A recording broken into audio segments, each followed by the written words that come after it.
नमस्कार, करेन्ट न्यूजमा स्वागत छ। म केशव शर्मा। संसद विघटनपछि पुसको कठाङ्ग्रिनी जाडोमा पनि राजनीतिक घटनाक्रमले माहौल तताएको छ। नेपाल कम्युनिस्ट पार्टीको दाहाल नेपाल समूह, नेपाली कांग्रेस, जनता समाजवादी पार्टी लगायतका दलहरूले संसद विघटनको विरोधमा प्रदर्शन गर्दै आएका छन्। प्रधानमन्त्री केपी शर्मा ओलीले गत पुस 5 गते प्रतिनिधि सभा विघटन गरी आगामी वैशाख 17 र 27 गते मध्यावधि निर्वाचन गर्न सिफारिस गरेका थिए। राष्ट्रपति विद्यादेवी भण्डारीले सोही दिन उक्त सिफारिसलाई सदर गर्दै संसद विघटन भएको घोषणा गरेकी थिइन्। पुस 5 गतेको संसद विघटन असंवैधानिक भएको दावी गर्दै सर्वोच्चमा 12 वटा रिट दर्ता भएका थिए। संसद विघटनको प्रस्ताव विरुद्ध परेको रिटमाथि सुनवाई सुरु भएको छ। सर्वोच्चको कस्तो फैसला आउला, नेपालको राजनीतिले कस्तो मोड लिन्छ भन्ने चासोका साथ हेरिएको छ।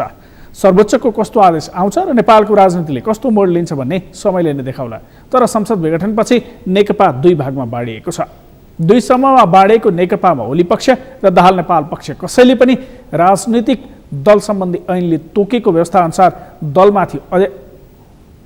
दलमाथि आधिकारिकताको माग दावी गर्न निर्वाचन आयोग गएका छैनन्। नेकपाकै लेटर प्याडमा अलग अलग समूहबाट आयोगमा धेरै थरी पत्राचार भएको भए पनि पार्टी विभाजनलाई प्रक्रियामा लैजाने गरी निवेदन र आधार प्रमाण भने कुनै समूहले बुझाएको छैन। दुवै पक्षमा मूल पार्टी को बन्ने भन्ने मोहले विभाजनको कानुनी प्रक्रिया अन्यलमा छ। दुई पक्षले एउटै झण्डा र चिन्ह प्रयोग गरेर अलग अलग कार्यक्रम गरिरहेका छन्। औपचारिक रूपमा पार्टी नफुटेको भए पनि दुवै समूह एकअर्का विरुद्ध आक्रामक रूपमा प्रस्तुत हुँदै आएका छन्। प्रधानमन्त्री केपी शर्मा ओलीले संसद विघटनलाई असंवैधानिक भन्नेहरूलाई संविधान पढ्न आग्रह गरेका छन्। दाहाल नेपाल पक्षमाथि आक्रामक अभिव्यक्ति दिँदै आएका ओलीले आफूले 50 वर्ष पहिलेदेखि गणतन्त्रका लागि लडेको बताएका छन्। त्यसो त उनले दाहाल नेपाल समूहलाई भगौडाको संज्ञा दिँदै आगामी निर्वाचनमा 10 सिट जित्न चुनौती समेत दिएका छन्।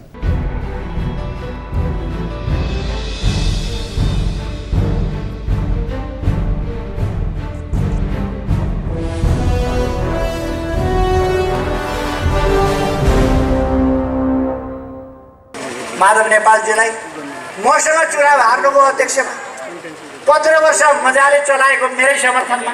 उहाँ कहिल्यै चुनाव लड्नु भएन। 15 वर्ष चलाउनु भयो चुनाव नलडिकन, अनि मसँग लड्न खोज्नुभयो, हार्नुभयो। हारेपछि उहाँलाई अध्यक्ष नभई भएन। कस्तो अचम्म! चुनाव लड्नुभयो, हार्नुभयो, 15 वर्ष चलाएपछि उहाँले मलाई छोडे भन्न थियो। मैले उहाँलाई 29 सालमा महेन्द्र मोरङ क्याम्पसमा पढ्दै गरेको भेटेर राजनीतिमा लाग्नुपर्छ भनेर उत्साहित गरेर उहाँ लाग्नुभएको 32 सालदेखि। म 22 सालदेखि लागेँ, उहाँ 32 सालदेखि लाग्नुभयो। अहिले उहाँ म त केपी ओली भन्दा सिनियर भन्नुहुन्छ। म जेलमा भएका बेला उहाँ पोलिट ब्युरोमा हुनुहुन्थ्यो अरे। म लडाइँ गरेर जेलमा परेँ, उहाँ पोलिट ब्युरोमा हुनुहुन्थ्यो अरे। अनि उहाँ सिनियर हुनुभयो अरे, किनभने म लडाइँ गरेर जेलमा परेँ, लोकतन्त्रका लागि सङ्घर्ष गरेर म जेलमा परेँ, उहाँ बाहिर हुनुहुन्थ्यो अनि केन्द्रीय कमिटीको सदस्य हुनुभयो। जेलमा भएपछि कसरी हुनुहुन्थ्यो? म त सङ्घर्ष गरेर लुकेर भागेर त परे होइन नि, सङ्घर्ष गरेर म जेलमा परेँ। म केन्द्रीय कमिटीमा पहिले नै भएको भन्नुहुन्छ। म महासचिव नै पार्टीको प्रमुखै थिएँ झापा आन्दोलनकालमा। त्यो कुरा उहाँले बिर्सनु।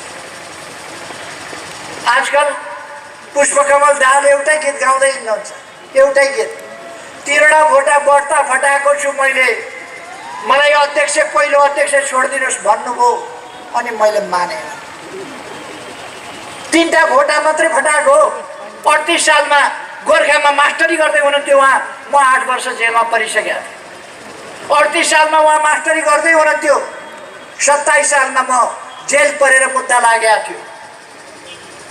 उहाँ 38 सालमा मास्टरी गर्दै हुनुहुन्थ्यो। म 26 सालमा अनेकपल्ट गिरफ्तार भएको थिएँ। उहाँ 38 सालसम्म मास्टरी गर्दै हुनुहुन्थ्यो। म 25 सालमा सुस्ता महेशपुरका विषयलाई लिएर आन्दोलन गर्दा गिरफ्तारमा पर्ने र लाठी खाने गरेको थिएँ 2025 सालमा। कहिले हो 2025 साल भने पुष्पकमल दाहालजी थाहा छ? कति क्लासमा पढ्दै हुनुहुन्थ्यो? अनि 3टा भोटो फटाए। उहाँले राजनीति सुन्नुभएको थिएन जति बेला म सङ्घर्षको मैदानमा थिएँ। 3टा भोटो बढी फटाएको छु, मलाई छोडिदिनुहोस् भनेर। उहाँभन्दा 3 वर्ष उमेरमा जेठो होला, 10 वर्ष राजनीतिमा जेठो। अनि 3टा भोटो अलिक चाहिने सुहाउने कुरा गर्नुपर्छ नि।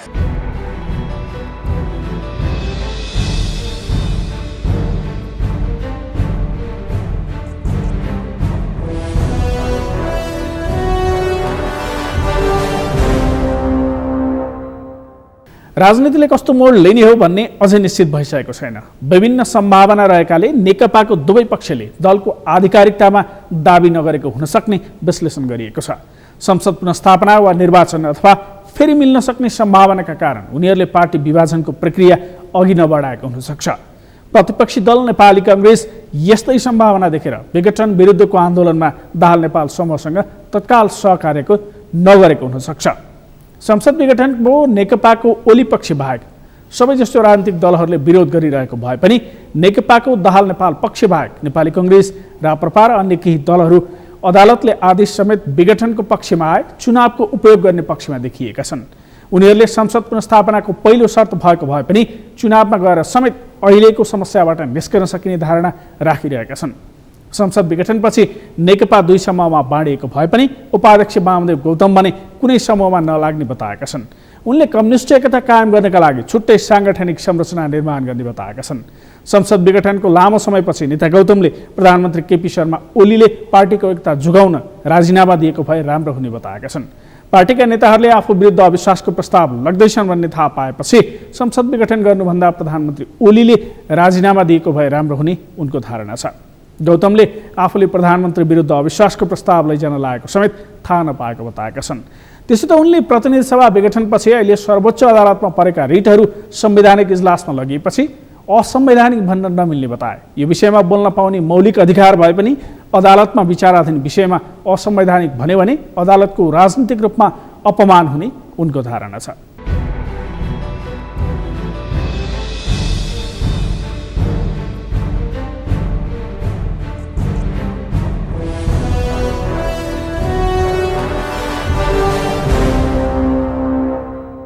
सबभन्दा ठुलो उद्देश्य 2टा मैले घोषणा गरेको थिएँ।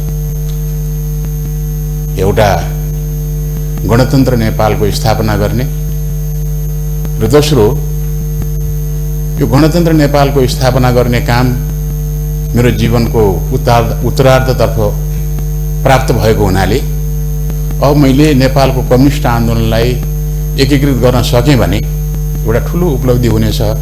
राष्ट्रको निम्ति, कम्युनिस्ट आन्दोलनको निम्ति मात्रै होइन, संसारमा सबभन्दा पिछडिएको देशको रूपमा रहेको नेपाललाई समृद्ध नेपाल बनाउनको निम्ति नेपालका सबै कम्युनिस्ट पार्टीहरूलाई एकीकृत गर्न सकियो भने त्यो मेरो जीवनको अर्को उद्देश्य पूरा हुनेछ। त्यो पनि मैले प्राप्त गरेँ। त्यो जनताले प्राप्त गरे, कम्युनिस्ट आन्दोलन लागेका सबैले प्राप्त गरे र म त्यस बेला अति खुसी भएँ कि मेरो जीवनको लक्ष्य पूरा भएको छ। अब मलाई कम्युनिस्ट आन्दोलनमा लागे बापत कसैले पनि धिक्कार्ने छैनन्। मैले सानै उमेरदेखि यो आन्दोलन आफूलाई लगाउँदाखेरि धेरै धेरै मानिसहरूले खिसीटिउरी गर्थे। मेरो घरमा मेरो बुवा कांग्रेस हुनुहुन्थ्यो, आमा कांग्रेसको समर्थक हुनुहुन्थ्यो र मेरो नाता गोता इष्टमित्र सबै नेपाली कांग्रेसकै सदस्यहरू, नेताहरू, कार्यकर्ताहरू हुनुहुन्थ्यो। त्यस्तो ठाउँबाट म कम्युनिस्ट पार्टीमा प्रवेश गरेको व्यक्ति हो। त्यसबाट सबैले मलाई खिसीटिउरी गर्थे। यति सानो बच्चाले भन्दैछ राजा फाल्छु। अलि दिनपछि मेरो बाले मलाई भन्नुभयो, कस्ता कस्ता नेताले राजालाई केही गर्न सकेनन्, बिपी कोइराला जस्ता महान नेताहरूले केही गर्न सक्नु भएन, यो फुच्चेले म राजा फाल्छु भन्छ, उहाँले भन्नुहुन्थ्यो।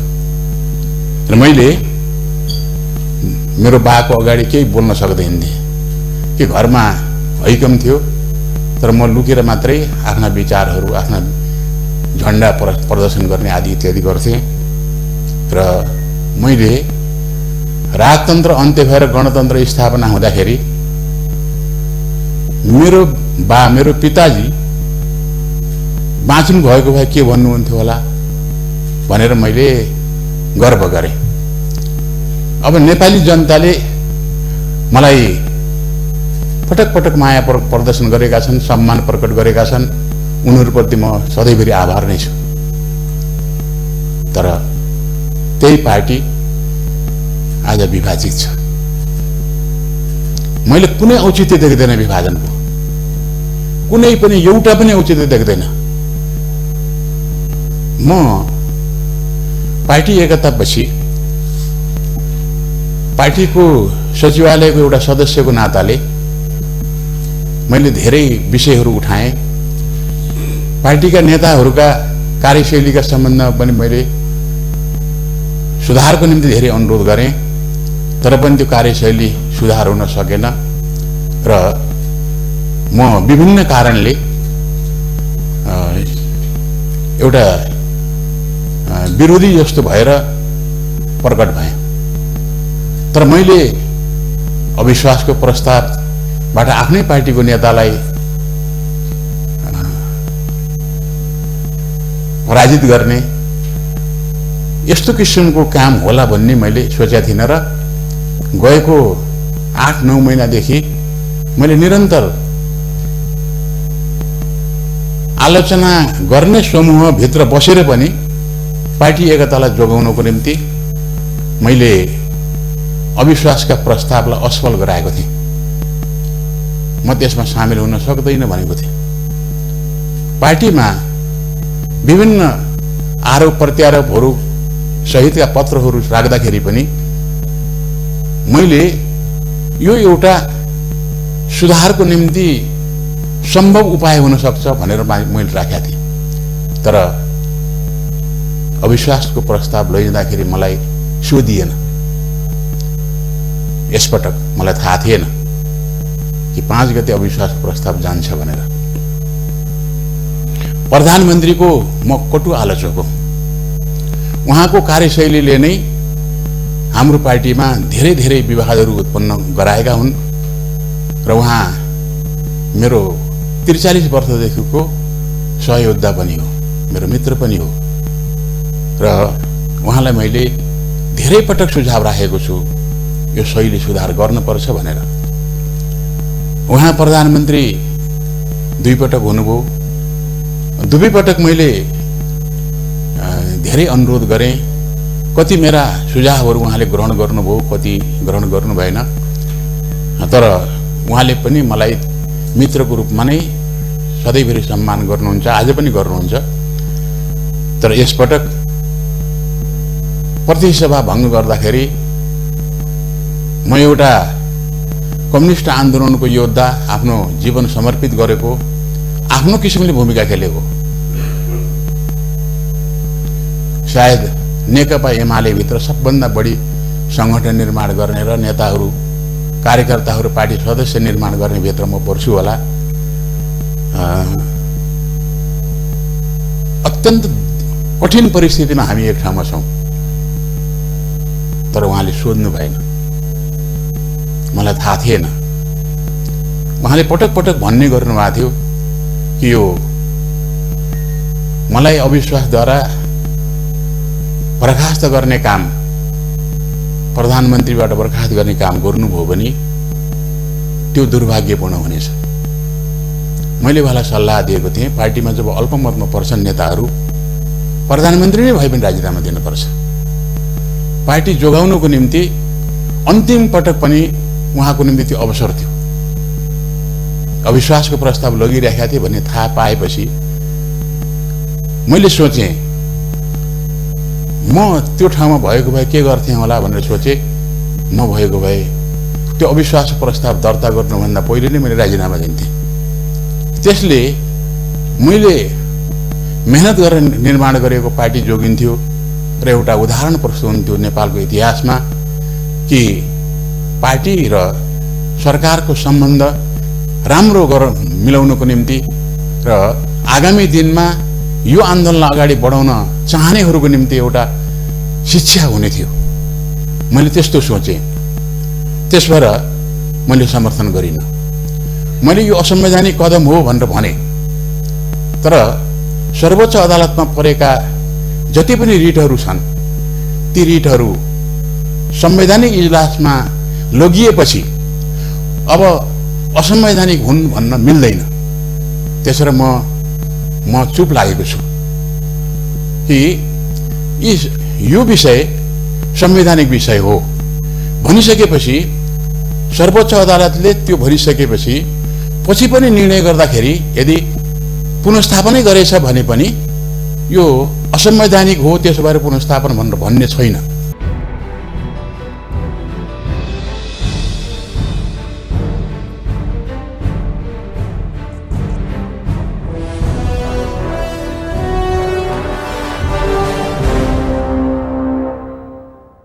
कानुनी भाषामा औपचारिक रूपमा विभाजन भएको नभए पनि नेकपा व्यापारिक रूपमा दुई भागमा विभाजन भइसकेको छ। एउटा समूहले अर्को समूहलाई कारबाही गर्नेदेखि आफ्नै ढङ्गले संगठन विस्तार समेत गरिरहेका छन्। तर उपाध्यक्ष वामदेव गौतमले भने नेकपा एकता जोगाउनका लागि तेस्रो धारका रूपमा सांगठनिक संरचना बनाएर जाने घोषणा गरेका छन्। उनको दाबी अझै पनि नेकपा एकता जोगाउनका लागि आफू लागि परेको भन्ने छ। तर उनको यो भनाइलाई नेकपाको दुवै समूहले विश्वास गरेको भने देखिँदैन। करेन्ट न्युजमा अन्य प्रसङ्ग बाँकी नै छन्, एकैछिन विश्राम।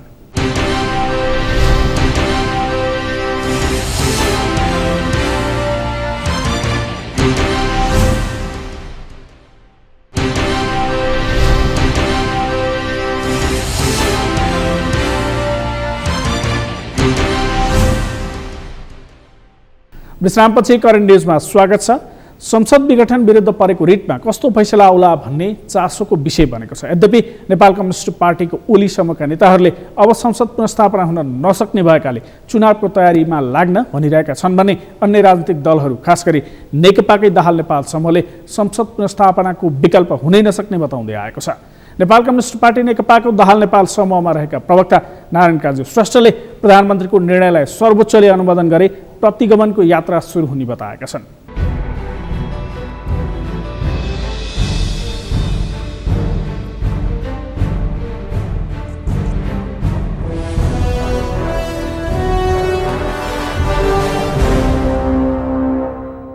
सम्माननीय अध्यक्ष महोदय, नेपाली जनताले 7 दशकभन्दा बढी लामो सङ्घर्ष गरेर बलिदानीपूर्ण सङ्घर्ष गरेर नेपालमा ठुलो ऐतिहासिक राजनीतिक परिवर्तन हासिल गर्यौं र त्यसलाई हामीले नेपालको संविधानमा नेपाली जनताका प्रतिनिधिहरूले आफ्नो सार्वभौम अधिकारको प्रयोग गरेर संस्थागत गर्यौं र नयाँ संविधान निर्माणको प्रक्रिया पछि संविधान क्रियान्वयनको प्रक्रिया अगाडि बढायौं। वास्तवमा नेपालका सबै लोकतन्त्रवादी शक्तिहरूको लागि एउटा गर्वको विषय रह्यो कि नेपालमा नेपाली जनताले 6 दशकभन्दा बढी सङ्घर्ष गरेर एउटा नयाँ मोडेलको लोकतन्त्र, परम्परागत संसदीय गणतन्त्र भन्दा उन्नत प्रकारको समाजवाद उन्मुख समावेशी लोकतन्त्र स्थापित गरे। राजनीतिक प्रणालीको हिसाबले संघीय लोकतान्त्रिक गणतन्त्र र सामाजिक सार्थत्वको हिसाबले समाजवाद उन्मुख समावेशी लोकतन्त्र स्थापित गरियो। त्यो सबै लोकतन्त्रवादीहरूको लागि गर्वको विषय हो र नेपाली कम्युनिस्टहरूको लागि भने अझ गर्वका अतिरिक्त ऐतिहासिक अवसर प्राप्त भयो। आफैले निर्माण गरेको संविधान, आफैले जारी गरेको संविधान, त्यो संविधान कार्यान्वयनको प्रक्रिया अन्तर्गत निर्वाचनमा गएपछि नेपाली जनताले यो संविधानको कार्यान्वयन गरेर राजनीतिक उपलब्धिहरूलाई सामाजिक आर्थिक क्षेत्रमा रूपान्तरण गर्ने, सामाजिक न्यायसहितको समृद्ध मुलुक बनाउने, समाजवादको आधार तयार पार्ने र समाजवाद निर्माणको दिशातिर अगाडि बढ्ने जनादेश पनि हामीलाई दियो र वास्तवमा नेपालमा शान्तिपूर्ण प्रतिस्पर्धाबाटै संवैधानिक बाटोबाट नै 21औं शताब्दी अनुरूपको नयाँ मोडेलको समाजवाद निर्माण गर्ने ऐतिहासिक अवसर नेपाली कम्युनिस्टहरूलाई प्राप्त भयो र आजको हाम्रो ऐतिहासिक जिम्मेवारी यही संविधानको कार्यान्वयन गरेर सामाजिक आर्थिक रूपान्तरण गर्ने, समाजवादको आधार तयार पार्ने र समाजवादको दिशातिर अगाडि बढ्ने हो। तर सम्माननीय अध्यक्ष महोदय, यद्यपि त्यही संघर्षको परिणाम स्वरूप आज सम्माननीय अध्यक्षज्यू अध्यक्षको त्यो सिटमा आसीन हुनुहुन्छ। म आज यहाँ राष्ट्रिय सभाको यो गरिमामय अधिवेशन बैठकमा बोल्ने अवसरबाट युक्त छु र हामी बोलिराखेका छौं। तर यही 77 साल पुस 5 गते सम्माननीय प्रधानमन्त्री केपी ओलीको नेतृत्वको सरकारले संविधानको ठाडो उल्लङ्घन गरेर नेपालमा संविधानले दिँदै नदिएको अधिकार प्रयोग गरी प्रतिनिधि सभा विघटन गर्ने असंवैधानिक कदम चालियो। यो कदम असंवैधानिक मात्रै होइन, यो अलोकतान्त्रिक हो, यो प्रतिगामी हो र यो स्वेच्छाचारी र निरङ्कुश कदम हो। यसले नेपालमा नेपाली जनताले लडेर ल्याएको उपलब्धिहरूलाई खोज्ने काम गरेको छ, अपहरित गर्ने काम गरेको छ। यो तत्कालको एउटा प्रतिगामी कदम मात्र होइन, यसले समग्र प्रतिबन्धको आधार तयार गर्ने त होइन भन्ने ठूलो आशंका पैदा गरेको छ र हामीले ल्याएको ऐतिहासिक राजनीतिक परिवर्तनमाथि कालो बादल मड्यारिन थालेको छ। तर नेपाली जनताले यसलाई कुनै पनि हालतमा रक्षा गरी छाड्नेछन् भन्ने संकल्प गरेका पनि छन्। म प्रश्नसँग भन्न चाहन्छु, सम्माननीय अध्यक्ष महोदय, के यो संवैधानिक छ? कसैले भन्न सक्छ यो संवैधानिक छ? त्यतिखेर संविधान निर्माण गर्दा हामी सबैले राष्ट्रिय राजनीतिक एकता कायम गर्यौं, राष्ट्रिय राजनीतिक सहमति कायम गर्यौं कि अब राजनीतिक स्थिरता सुनिश्चित गर्नका निम्ति पहिला जस्तो संसद विघटन गर्ने अधिकार अब कुनै प्रधानमन्त्रीलाई नदिने भनेर राष्ट्रिय राजनीतिक सहमति कायम गर्यौं। त्यो राजनीतिक सहमतिको आधारमा संविधानमा हामीले त्यो व्यवस्था गर्यौं। यो सबैलाई थाहा छ, नेपाली आम जनतालाई थाहा छ कि राष्ट्रिय राजनीतिक सहमति त्यतिखेर के थियो। र अहिले संविधानविद, कानून व्यवसायी, कानूनको विद्यार्थी मात्र होइन, संविधानको धारा अक्षर पढ्न सक्ने सबै नेपालीलाई थाहा छ कि संविधानमा प्रधानमन्त्रीलाई संसद वा प्रतिनिधि सभाको विघटन गर्ने कुनै विशेषाधिकार छैन। त्यति हुँदाहुँदै पनि संविधानमा हुँदै नभएको अधिकारको प्रयोगको हवाला दिँदै संविधानलाई माथि घात गरियो र प्रतिनिधि सभा विघटन गरियो। सम्माननीय अध्यक्ष महोदय, यो संविधानको धारा 76 को 1, धारा 76 1, 2, धारा 76 3, धारा 76 5, चारवटा धाराहरूले सरकार निर्माणको विकल्पहरू प्रदान गरेको छ। पहिलो विकल्प, बहुमत प्राप्त दलको नेता प्रधानमन्त्री हुन्छन्। त्यस्तो हुन सकेन भने दुई भन्दा बढी पार्टीहरूको समर्थन प्राप्त व्यक्तिले सरकार गठन गर्छ। त्यो पनि हुन सकेन भने सबभन्दा ठूलो पार्टीलाई सरकार बनाउने अवसर दिइन्छ। त्यो पनि भएन भने त्यतिखेर कुनै प्रतिनिधि सभाको सदस्यले मलाई बहुमत छ भन्ने कुनै आधार देखायो भने उसलाई पनि संविधानको धारा 76 5 अन्तर्गत अवसर दिइन्छ। तर कुनै पनि कोणबाट 1 मात्रै होइन 5 सम्म आउने कुनै सम्भावना अन्तर्गत सरकार बनेन भने यो संविधानले के भन्छ, संविधान धारा 76 7 अन्तर्गत भने त्यतिखेर प्रतिनिधि सभा स्वतः विघटन हुन्छ। त्यसकारणले प्रतिनिधि सभा विघटन गर्ने अधिकार विशेषाधिकार दिएको छैन। सरकार बन्नै सकेन भने प्रतिनिधि सभा विघटन हुने अवस्थाको उल्लेख गरेको छ संविधानले। र प्रधानमन्त्रीलाई विशेषाधिकार होइन, अधिकार होइन। यदि सरकार बन्नै नसक्ने स्थिति भयो भने दुई खालको प्रधानमन्त्रीलाई प्रतिनिधि सभा विघटनको अवस्थाको निम्ति बाध्यकारी दायित्व दिएको छ विघटनको सिफारिस गर्न, अधिकार होइन। त्यतिखेर विघटनको सिफारिस गर्नै पर्छ। जब सरकार बन्दैन वा सरकार बन्ने विकल्प अन्तर्गत बनेको प्रधानमन्त्रीले विश्वासको मत प्राप्त गर्न सक्दैन, त्यसपछि 30 दिनभित्र प्रतिनिधि सभा स्वतः विघटन हुने र 6 महिनाभित्र निर्वाचन हुने प्रावधान छ। त्यसको निम्ति म चाहिँ सिफारिस गरौँ कि नगरौँ भन्न पाउँदैन। अधिकार भनेको गरौँ कि नगरौँ भन्ने हो। त्यतिखेर प्रतिनिधि सभा स्वतः विघटन हुन्छ। त्यो विघटनको औपचारिकता पूरा गर्नलाई प्रधानमन्त्रीले विघटनको सिफारिस गर्न बाध्यकारी हुन्छ। त्यस कारणले गर्दाखेरि अहिलेको संविधानको धारा 76 ले कहीँ कतै संविधानको कुनै धाराले प्रधानमन्त्रीलाई प्रतिनिधि सभा विघटन गर्ने अधिकार दिएको छैन। त्यो प्रश्न छ, त्यसकारण यो असंवैधानिक हो। र भनिन्छ धारा 85 को एउटा हरफ यस संविधान बमोजिम प्रतिनिधि सभा विघटन हुनुभन्दा अगाडि भन्ने शब्दको प्रयोग टिपेर त्यो त विघटन हुन सक्ने रहेछ नि भनिन्छ। म फेरि भन्न चाहन्छु, विघटन गर्ने अधिकार छैन। विघटन हुने स्थिति छ सरकार नबनेको अवस्थामा। कुनै मान्छेले बकपत्र दियो अथवा कुनै आफ्नो सम्पत्ति मृत्युपछि सेकपछि अरू कसैलाई दिने भनेर शब्द फेला पार्यो भने मारेर दिने भन्ने अर्थ लाग्छ सभामुख महोदय। त्यसकारणले यो पूर्ण रूपमा असंवैधानिक छ, संविधान विरोधी छ, त्यसमा कुनै दुविधा छैन। अब अर्को पक्ष पनि आएको छ, यो संवैधानिक त कसैले भन्न सकेका छैन। पूर्व प्रधान न्यायाधीशहरू, बारका पूर्व अध्यक्षहरू, पूर्व महान्यायाधिवक्ताहरू, सबै कानून व्यवसायीहरू, सबै राजनीतिक पार्टीका नेताहरू, राजनीतिक पार्टीहरू, सबै बुद्धिजीवीहरूले एक स्वरले भनेको छ असंवैधानिक र अलोकतान्त्रिक छ भनेर।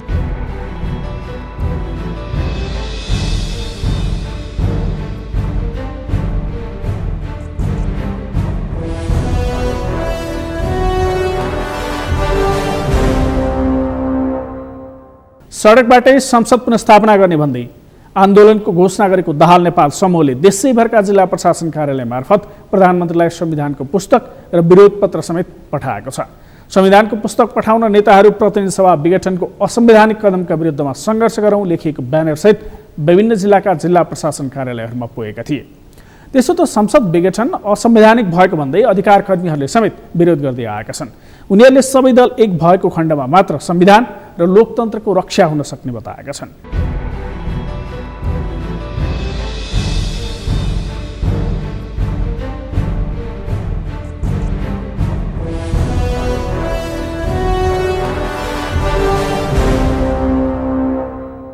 वैशाख महिनामा उहाँले चुनाव गर्नु ल पहिला त सर्वोच्चमा छ, त्यसकारण सर्वोच्च अदालतको हामीले के भनेका छौँ भने सर्वत्रबाट भइसके उहाँले नभएपछि भाषा पिटाउन लागेको छ कि रेल लिकबाट बाहिर आएको छ। त्यो रेल लिकबाट बाहिर आउने निगाह गर्ने होइन, हामीले न्यायको भिख मागेको छैन। यो कर्तव्य हो, दायित्व हो, आफ्नो योग्यताको परीक्षण हो। सर्वोच्च अदालतले यो लिकबाट बाहिर गएको रेललाई लिकमा ल्याउनुपर्छ, त्यसपछि संसदीय प्रक्रियाबाट अगाडि बढ्नुपर्छ। गएन भने के हुन्छ? नेपाल बन्द जस्ता ठुल्ठुला भनेर मैले काहीँ सुने यहाँहरूले चाहिँ जान सक्छौँ कार्यक्रम भनेर त्यसमा जाने हुन नगर्नु होला। जनता पहिले पनि कायल छ, शान्तिपूर्ण रूपमै सङ्घर्ष गर्नुपर्छ। राजनीतिक शक्तिहरू नै मियो हुन्। हिजो ज्ञानेन्द्रले राजनीतिक शक्तिहरूलाई चलाउँदा जुन भुल गरे शाही सत्ता अन्त्य भयो राजतन्त्रको, आज खड्गप्रसादजीले गर्नुभएको छ। त्यसैले राजनीतिक प्रक्रियाबाटै निकास हुनुपर्छ। तर यो अवस्थामा जनताले प्रश्न गर्छ, तपाईँहरूले त्यसको जवाब दिनुपर्छ। मैले सकेँ हिजो करियर जजहरूलाई मासेर तपाईँहरूले 12 मासेहरूलाई सर्वोच्चमा नियुक्त गर्नुभएको छ।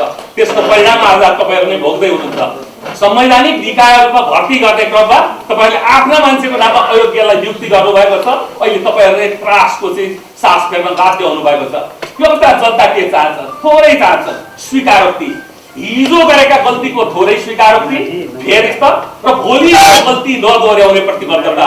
जस्तो माधव नेपालज्यू, पुष्पकमल दाहालज्यू र झलनाथ खनालजी सडकमा बस्नुभयो, कतिले उडाए होइन। म त्यसलाई राम्रो सङ्केत मान्छु। हिजो गिरिजाप्रसाद कोइराला 60 सालमा सडकमा आउँदा र लाठी लाग्दा धेरैले उडाएका थिए र त्यहीँबाट राजतन्त्रको अन्त्यको प्रक्रिया सुरु भयो। तपाईँहरू जनतामा जाने क्रम सुरु भएको छ। कसैले उडाउँदैमा तपाईँहरू नातिनुहोस्। र के गर्नुहोस् भने त्यही विगतमा भएका सैद्धान्तिक या नीतिगत भुलको बारेमा केही कुरा तपाईँहरूले सानो एउटा चाहिँ पत्र जारी गर्नुपर्दछ र भविष्यमा ती संरचनाहरूको शुद्धिकरणको लागि ती गल्ती दोहोऱ्याइँदैनन् भने प्रतिबद्धता जनाउनुहोस्। जनता भर्रै सडकमा आउँछन्, फेक्नै नसक्ने गरी आउँछन्। होइन भने मैले सकेँ। प्रश्न नम्बर 1 प्रतिगामी कदम भन्नुभएको छ। ती प्रतिगामीहरू पार्टी फुटाउनुहोस् म भन्दैन, 8 वर्षलाई सदस्यताबाट खारेज त गर्नुहोस्। प्रतिगामीहरूसँग हामी सङ्गत त गर्दैन भन्नुहोस्। जनता आउँछन्, किनभने जनता लोकतन्त्रको विरुद्ध जाँदैनन्, स्वतन्त्रताको विरुद्ध जाँदैनन्। त्यसैले खड्गप्रसादजीको पतन निश्चित छ। बुझ्नु होला सबैले, खड्गप्रसादजीको पतन निश्चित छ।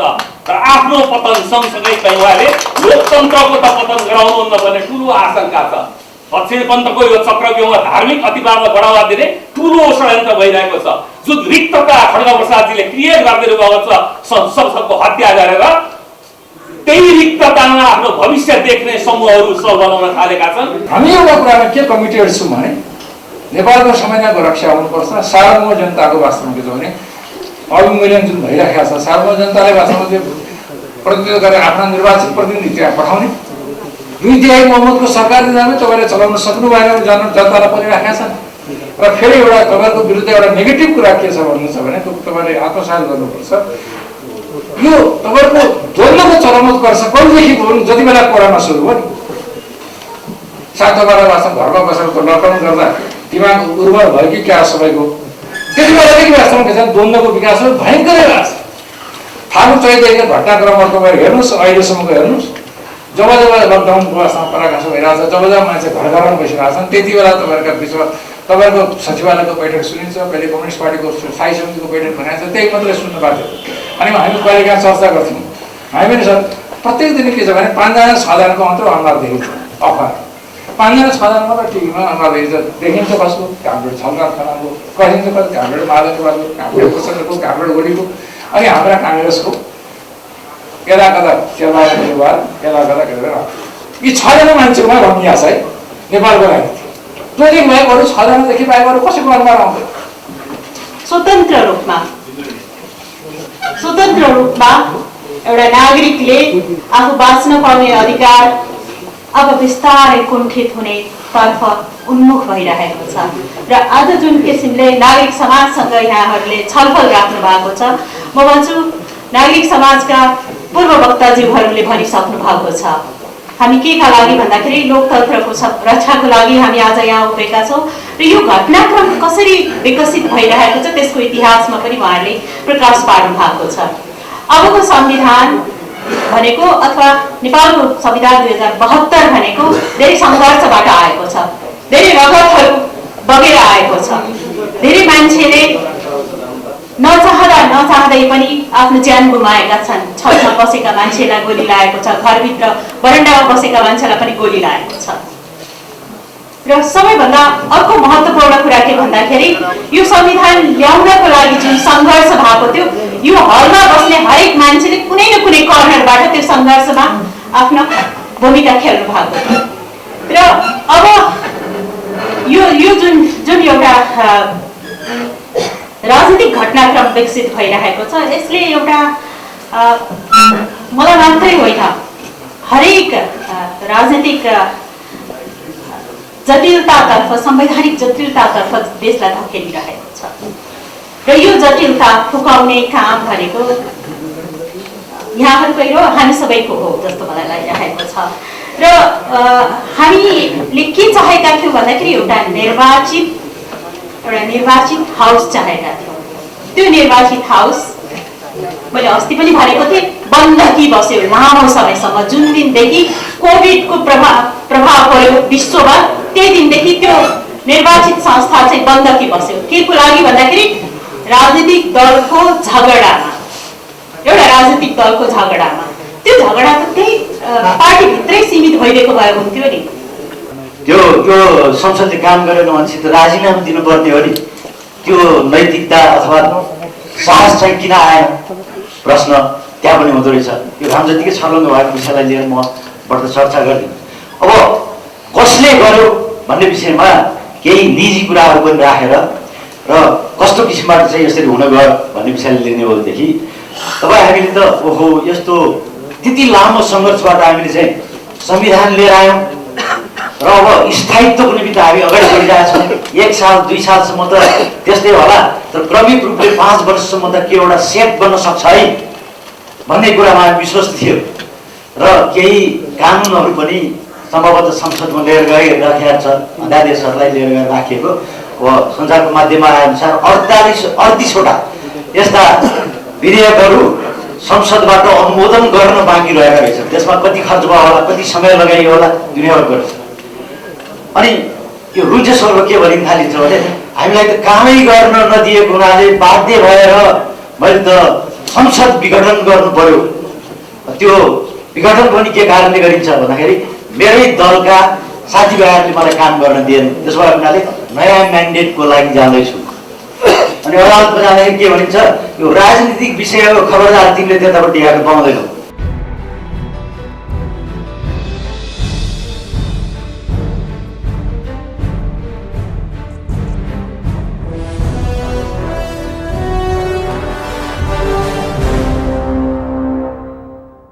पार्टी एकताको सुरुवातदेखि नै कहिले विवाद अनि कहिले मिलेको जस्तो देखिने सत्तारूढ दल नेकपाभित्रको विवादले अहिलेको अवस्था सृजना गरेको हो। निर्वाचनबाट शक्ति हासिल गरेको नेकपा हृदयादरी आन्तरिक द्वन्द्वको भुमरीमा परेको छ भने संसद विघटनपछि अब राजनीतिले कस्तो मोड लिन्छ भन्ने चासो र चिन्ता आम मानिसमा छ। नेकपा पार्टी एकता नै लेनदेनका आधारमा भएको र छलफल र सैद्धान्तिक सहमति बिना हतारमा एकता भएकोले अहिलेको अवस्था आएको विश्लेषण गर्न सकिन्छ। संसद विघटनले नेकपाभित्र देखिएको ज्वरो विभाजनमा पुगेको छ। अहिले एउटा पक्ष संसद पुनर्स्थापनालाई जोड दिँदै सङ्घर्षमा उत्रिएको छ। प्रधानमन्त्री ओलीसम्म भने यसको विपरीत संसद पुनर्स्थापना हुनै नसक्ने निष्कर्षसहित निर्वाचनतिर केन्द्रित हुँदैछ। विरोध गरिरहेका दल र ओली पक्ष सबैले शक्ति प्रदर्शन गरिरहेका छन्। संसद विघटनको घोषणा, नेकपा विवाद र यसले पार्ने प्रभाव कस्तो हुनेछ यो भने समयले नै देखाउनेछ। हवस् त आजका लागि करेन्ट न्युज यति नै। म केशव शर्मा बिदा हुन्छु। नमस्कार।